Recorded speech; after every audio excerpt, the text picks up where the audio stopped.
Out for lunch in style. 1960? 1960, the Silver Cloud II. With a very special gearbox. Gearbox off a later Spirit. So no Jerk-o-Matic in this one. Disc brakes all round off a disco? No, this is just on the front. Just on the front. They're really useful anyway, aren't they? Fantastic camera. Goes on the key every time. Yeah. Do you disconnect the battery? You're not got an isolator. Bloody hell, you're brave. If you leave it for months and months and months, it goes down. You never get a chance to get like that. You know? Have you done any big journeys in it? Yeah, I've been to London. Never been up north. No, I've no wheels. I've no wheels on if you bring it up north. I'm not frightened of going anywhere. Well, I'm a little bit brave like that anyway, with those cars. They're probably misplaced. Do you know, I am as well. It's brave. They're going to go, aren't they? Well, there's a fine line between brave and foolish, isn't there, really? Yeah. But you've not checked the levels or the tyre pressures or anything, have you? We've just winging it. So what's you check the oil level. There is a dipstick. Oh, is there? The dipstick's like a sword. It's like this long. And then you can never get it back in again. Get it back in. That's how you listen to the engine. So the mechanics listen to the engine. Yeah. It's the dipstick. I didn't know that. So we're looking in deeper depth of the Silver Cloud. I will be, right. See, I'm used to shadows. No dipstick. Shouldn't be. I don't think there is. I just press the button anyway. I'm fine. If it starts running a bit lumpy, I just have to check. It's a bit too late. Just check the pots. So, what's your favourite rolls? Terrible question to ask that. But I like pulling up that wall, 2 doors before the Corniche. Shadow, 2-door shadow. 2-door shadow, yeah. And I like the Corniche. I like the convertible one as well. I like Chinese eye convertibles. All the cheap stuff then. All the cheap stuff, yeah. I like these.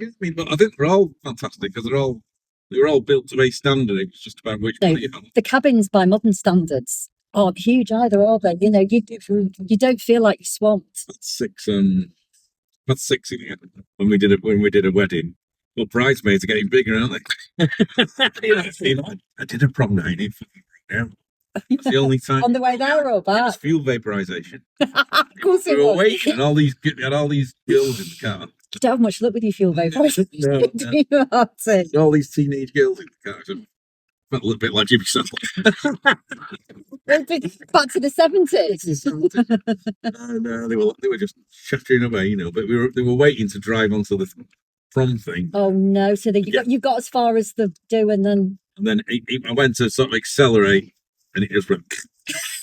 Did they have to walk? Everybody was pissing the side. They had to be put. Well, as soon as it cooled down again, he went off. That was when he loved these people. Generally, you retired from chauffeuring now. Yeah, well, I'll still do it for the right money. It's 500 quid for a couple of hours work, isn't it? Is that what it is? Yeah, and these, there's not that many of the, people want this as a wedding. I've got a friend who's got TV. He does TV cars business. Yeah. And he used Dad's Phantom 6. Well, it's actually after we'd lost Dad, but it was Dad's car originally. For David Walliams' TV programme in London. £600 a day. Yeah. Oh, yeah. And they overinsured it, so I was desperate for it to fall off the back of it. It's like that.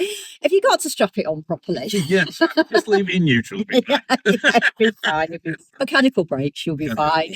Even the keep, if you can get them into it, just get it in the thing. The guy knows what we've got. So I only let it go down on the condition that my friend was the one that was driving. I didn't want some jobbing actor.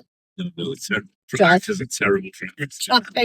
Especially in a Phantom 6 with mechanical drum brakes. Can you imagine? I'm intrigued by your Range Rover. Royal Connections, yeah. I'll have to get that one. Going to go down the rabbit hole of going through old Charles and Diana videos. See if I can find it. Number plate. I've actually seen one on there with almost the same number plate. So they could have been bought from the same run. Group, yeah. But I think when anything like that, when it's sold, it is sold and the slate's white clean. Yeah. Do you know it's in lockable glove box though? And yeah. Well, I've had somebody look at it. He was in the police and he said, "Yeah, definitely." Really? Yeah. It's intriguing. We need somebody to with access to top secret information. That would massively increase the value. They were all driving around here then, basically. Yeah. Were they not colour coded? Did they not have to be like black or? I don't know. I would have thought they would have tried to look for like, there must be somebody in the Range Rover world who will know. Or ex-secret services stick their head up in the There's every indication anyway that it was something. So it's got police suspension as well. It's got hard police, so it doesn't. How original Range Rovers, they sort of fall over in the body roll. Yeah. Mine doesn't.